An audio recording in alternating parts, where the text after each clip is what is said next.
Friends, welcome to my 30 days acne free glow challenge. Naturally no acne products day 5. তো আজকে সকালটা শুরু হয়েছিল এক বোতল ওয়ার্ম ওয়াটার দিয়ে, দেন হাফ স্পুন ঘি নিয়েছিলাম। দেন আমার ফেসটা শো করাই তোমাদের দেখাই 30 days acne free glow চ্যালেঞ্জে আমার ফেসের অ্যাকনে কতটা কমে গেছে। দেখো আজকে ডে 5, ডে 5-এর মধ্যে এতটা চেঞ্জেস এসেছে।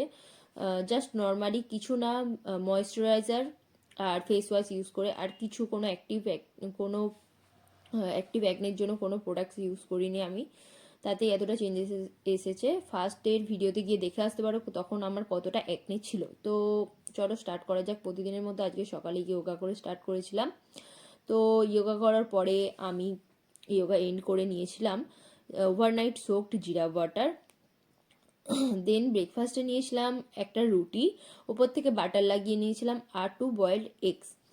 তারপর মিড মিলে নিয়েছিলাম ফ্রুটস, আর ফ্রুটসের মধ্যে ছিল একটা বেদানা, হাফ আপেল আর একটা অরেঞ্জ। দেন লাঞ্চে নিয়েছিলাম শাক ভাজা, শাক ভাতে, বাঁধাকপির তরকারি, ঝোল আর টক দই। দেন ডিনারে নিয়েছিলাম একটা রুটি, সোয়াবিনের তরকারি আর কিছুটা ছোলা। তো যদি তোমরাও অ্যাকনে ফ্রি গ্লো স্কিন চাও তো ফলো অ্যান্ড সাবস্ক্রাইব করে দেখতে থাকো 30 ডেজ পরে রেজাল্টটা কী হয়। বাই।